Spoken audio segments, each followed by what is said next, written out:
Olá, pessoal! Hoje nós iremos falar a respeito do ferromagnetismo. Como o próprio nome sugere, ferromagnetismo, nós estamos relacionando o metal, no nosso caso, nós estamos falando do ferro, dentro do magnetismo, ou seja, a influência que um campo magnético exerce em um metal. Só que antes de falar propriamente no ferromagnetismo, eu quero que vocês entendam um pouco melhor o conceito de campo magnético. Campo magnético nada mais é do que todo material magnético está associado a um campo magnético. Neste caso, eu tenho um ímã de geladeira, vou mostrar para vocês. Este ímã de geladeira, ele apresenta um campo magnético. Aqui eu tenho um polo norte e um polo sul. E ao redor deste ímã eu tenho um campo magnético. É mais fácil visualizarmos um campo magnético na interação com outro ímã. Tá vendo que eu tenho certa dificuldade de tentar aproximar esses dois ímãs? Eu sei que vocês em algum momento já fizeram isso. Isso aqui que está ao redor desses dois ímãs é o campo magnético.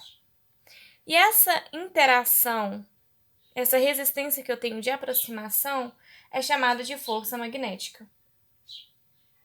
Aqui eu tenho uma ilustração que em algum momento da vida acadêmica de vocês eu tenho certeza que vocês já viram.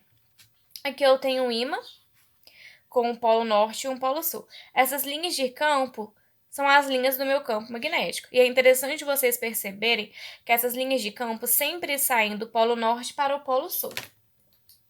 Outra coisa é a mesma coisa se eu colocasse acima aqui. É a mesma coisa, só aqui fica mais claro para a gente conseguir ilustrar. Mas vocês devem estar se perguntando: qual é a existência dos materiais magnéticos?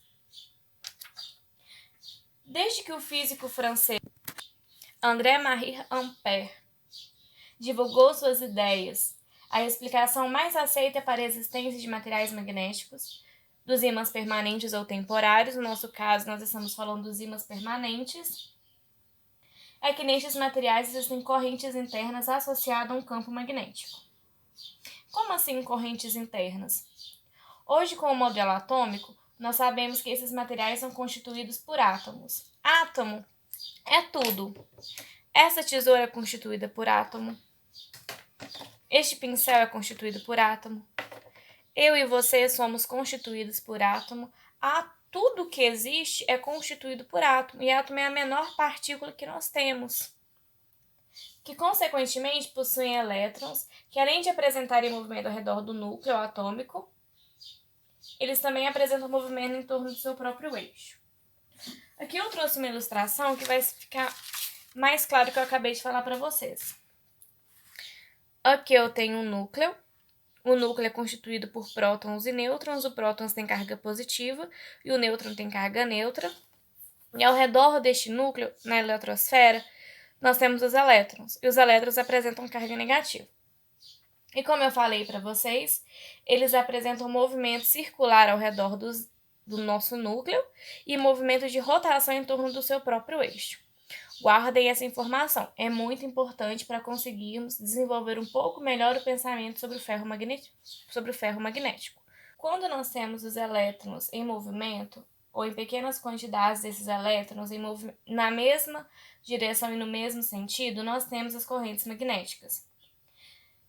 Então, nós podemos considerar que a corrente elétrica são como pequenos ímãs presentes nos átomos e em alguns materiais. Eu tenho certeza que a partir de agora vai ficar um pouco mais claro o nosso pensamento sobre o ferromagnetismo. Nós demos o primeiro passo para entendermos melhor este conceito. Quando nós pensamos no ferromagnetismo no nosso dia a dia, tenho certeza que a primeira coisa que vai vir na cabeça de vocês são os ímãs de geladeira. Ou então vai ser aqueles ímãs em formato de ferradura de cavalo, muito representado nos desenhos animados, principalmente no Pica-Pau. Eu quero dizer para vocês que nós estamos pensando em um material ferromagnético, com um magnetismo intenso e permanente. E nem em um material diamagnético ou paramagnético, que, como eu falei para vocês no início do vídeo, são os ímãs temporários. Quando nós temos metal como cobalto, ferro e níquel em uma liga metálica. Liga metálica é quando eu tenho a junção de outros metais, por exemplo. Tem anéis que são o amarelo avermelhado. Ele é amarelo avermelhado porque ele é a presença do ouro com o cobre. O cobre é responsável por agregar aquela cor mais avermelhada. Então, nós temos a junção de outros metais. Aqui é a mesma coisa. Estes elementos, eles sofrem influência de um efeito quântico, conhecido como acoplamento de câmbio.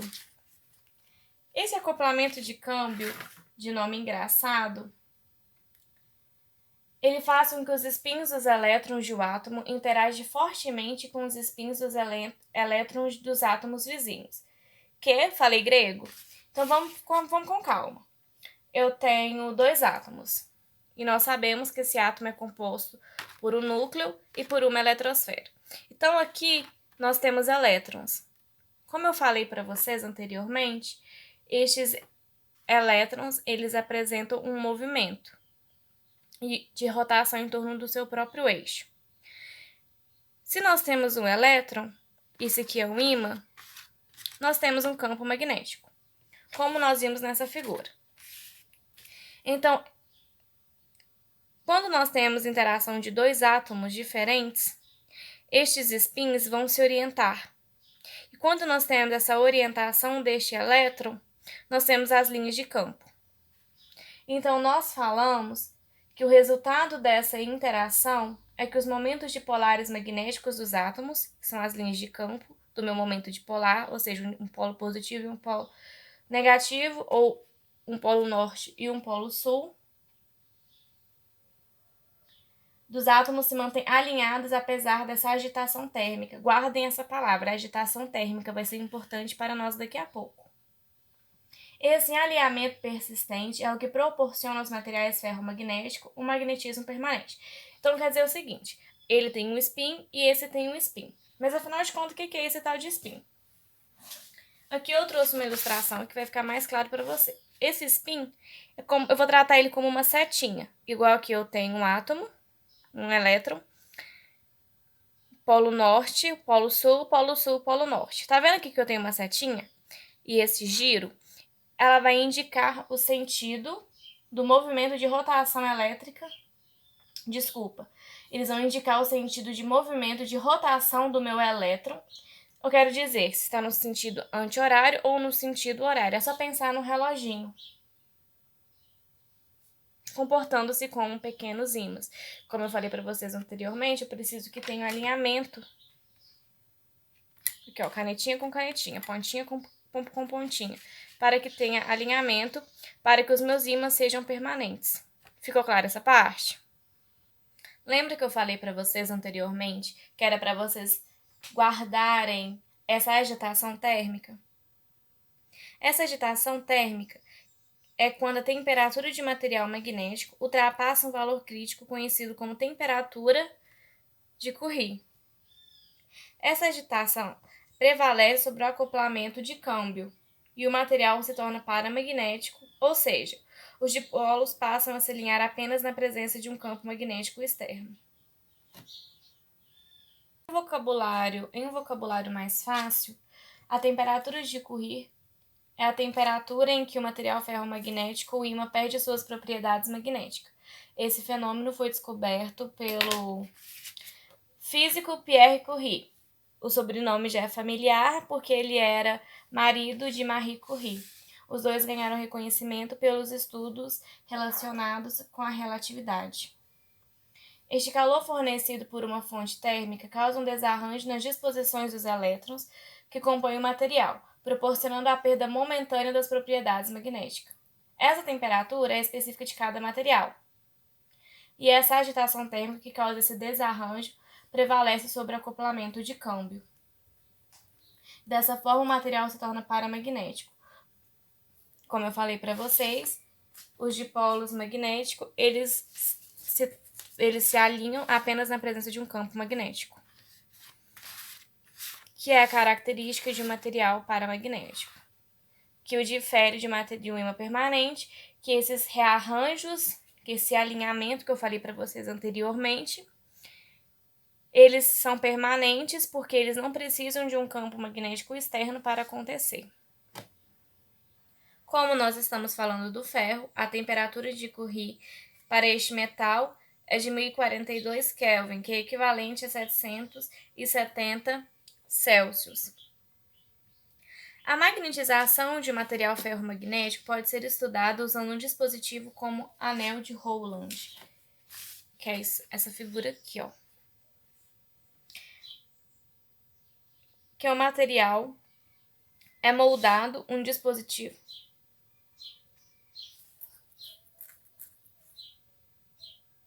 Como nós estamos falando, a temperatura de Curie do ferro, como nós estamos falando do ferro, a temperatura de Curie do ferro, como nós estamos falando do ferro, a temperatura de Curie deste metal é de 1043 Kelvin, que é equivalente a 770 Celsius. A magnetização de material ferromagnético pode ser estudada usando um dispositivo como o anel de Rowland, que é representado por essa figura aqui, ó. O material ele é moldado na forma de um núcleo toroidal de seção reta circular, um enrolamento primário na forma de um núcleo toroidal. O material é moldado na forma de um núcleo toroidal de seção reta circular. Ele é um anel, praticamente. Um enrolamento primário P, com N espiras enrolado no núcleo, e por ele se passa uma corrente I. Se o núcleo de ferro não estivesse presente, o módulo do campo magnético no interior do enrolamento primário seria dado pela equação de toroides, que nada mais é do que o campo magnético relacionado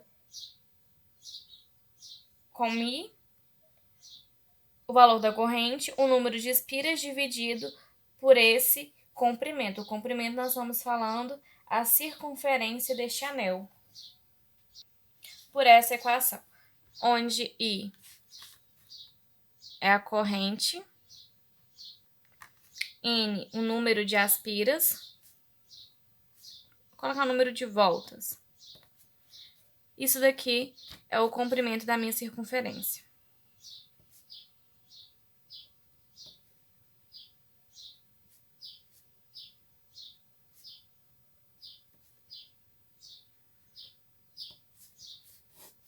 Certo? E este valor aqui é tabelado. 4π vezes 10 a menos 7.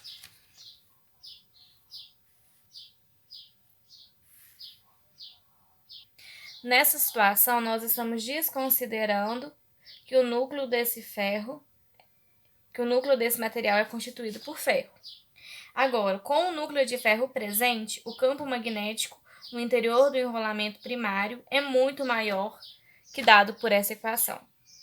Então, nós podemos descrever que o módulo do campo magnético total é dado pela seguinte equação, por esta equação.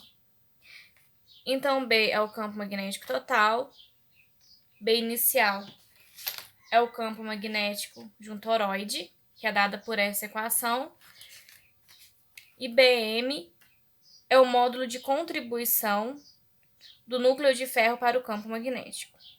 Essa contribuição é consequência do alinhamento dos dipolos, dos momentos dipolares atômicos do ferro, e é proporcional à magnetização do ferro.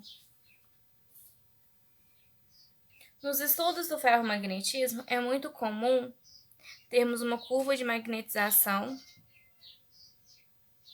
do núcleo de ferro, de um material ferromagnético de um anel de Rowland. No eixo vertical, vou tratar de eixo Y para ficar mais fácil a nomenclatura. No eixo vertical, corresponde ao alinhamento total dos dipolos atômicos do material. Então, nessa curva de magnetização de material ferromagnético, A razão Bm para Bm máximo, ou seja, que é o valor dessa contribuição do núcleo de ferro para o campo magnético, é o valor máximo possível do campo magnético com o núcleo de ferro. A curva é semelhante à curva de magnetização de um material paramagnético.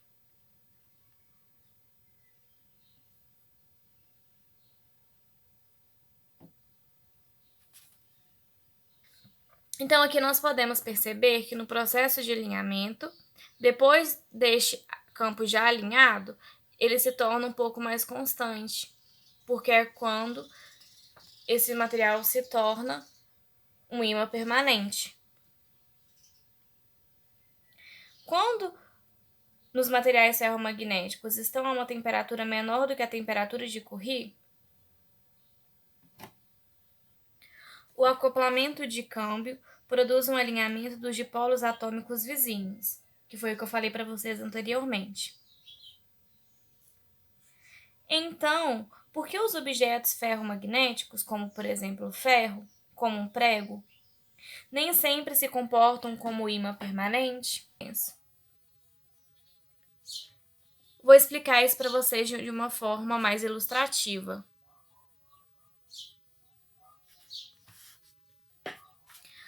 Aqui eu tenho meu material no estado normal, como eu falei para vocês, aqui eu maximizei ele.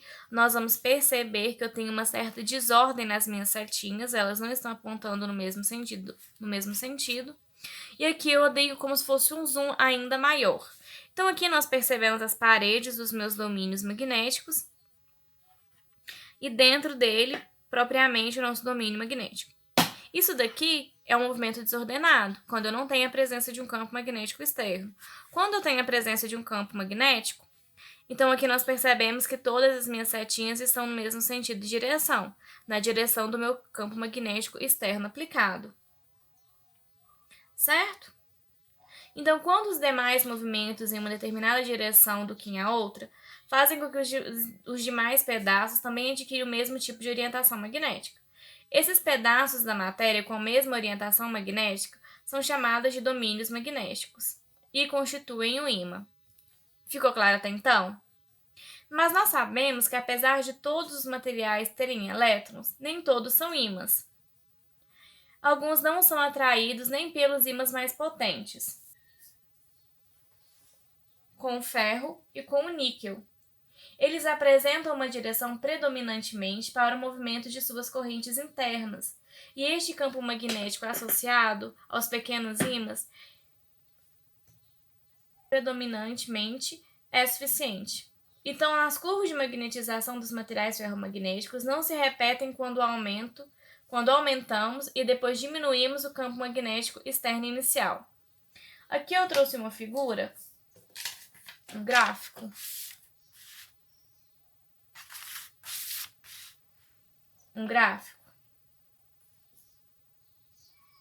Ela é chamada de histerese.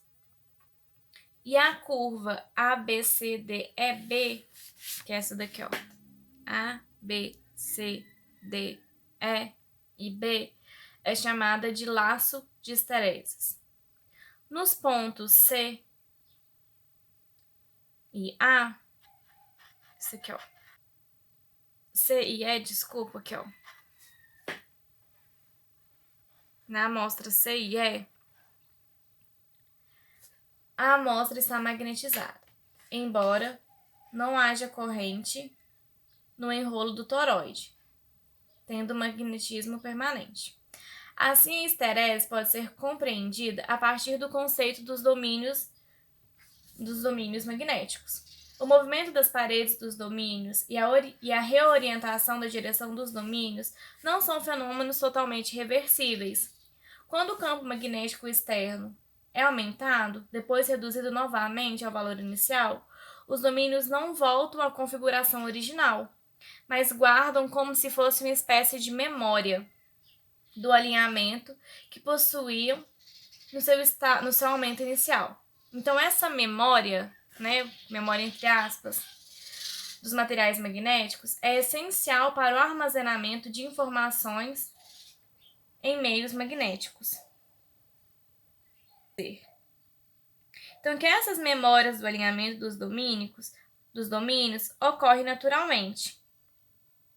Correntes elétricas produzidas por relâmpagos, por exemplo, dão origem aos campos magnéticos intensos que podem magnetizar rochas ferromagnéticas situadas nas proximidades. Então, é graças à histerese